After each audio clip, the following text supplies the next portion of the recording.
Quite often survival gear, particularly waterproof pants and things of that nature, will have this kind of mesh netting on the inside of them.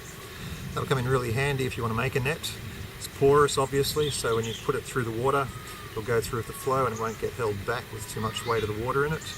So you can take a leg off this and use this netting to fashion a net, which is what I'll do now. So these pants here, actually long legs which can also become shorts.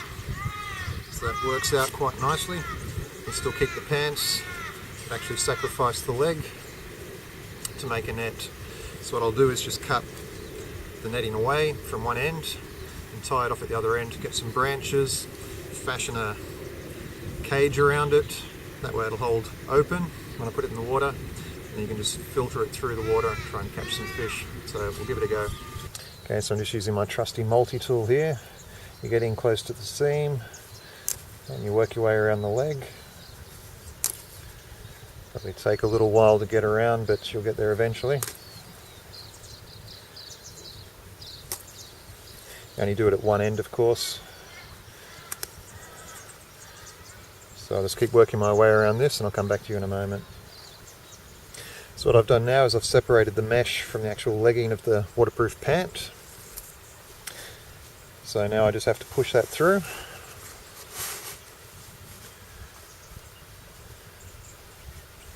And there you have a net. Got the leg of the pant through to the mesh, which will form the base of the net. So that's step one finished. This step two is pretty easy. All you need to do is just tie a knot in the end of the mesh.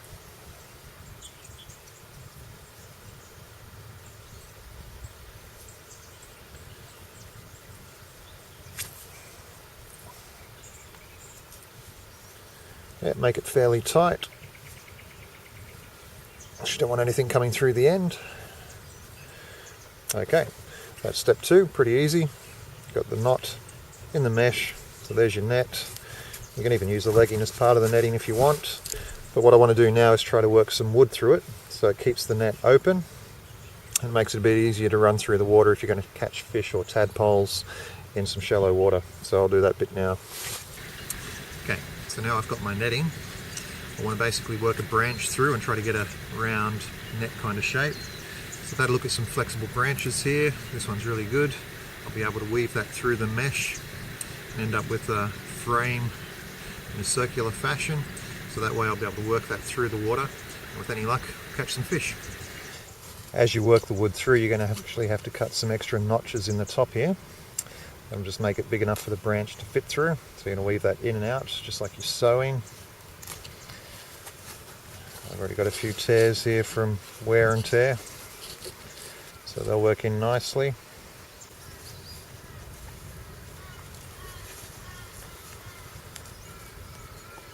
Okay, so now work the wood through there. That'll keep that nice and wide at that joint.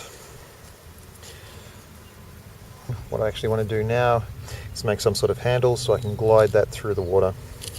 I've had a look around and once again nature's provided. It's given me this fork-shaped branch. So what I'll do with this is try to lash my netting to it. Probably have to punch a couple of holes through here, and in order to lash that I'll use probably the cord from my pants. If you're in a survival situation, it's not going to really matter if you wreck a pair of pants. Better to have your life than fashion, I guess. So I'll lash that together, hold that on there, and we'll see if it actually works. So almost there. Looks like we're in business now. Punched a hole through the leg of the pant, fed the forks through there, and I've actually taken my cord from my pants, wrapped it around there to keep it open a bit more, so that now should go through the shallows quite easily. And I'm not too sure that there's many fish around here, but we'll give it a go and see if the experiment works.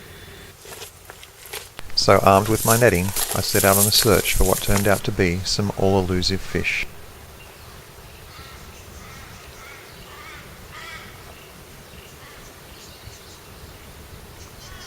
Can't see any fish. But with a couple of changes of position and some perseverance, my search soon paid off. because situated in some slack water just off the edge of the flowing current, I managed to locate some small bait fish, which, although not the large schools that you can find, should at least provide me the opportunity to test out the usefulness of my improvised netting. Presenting my best side to the camera, I began sweeping my net from the edge of the fast-flowing water through to the shore, in the hope that I'd catch something for all my effort.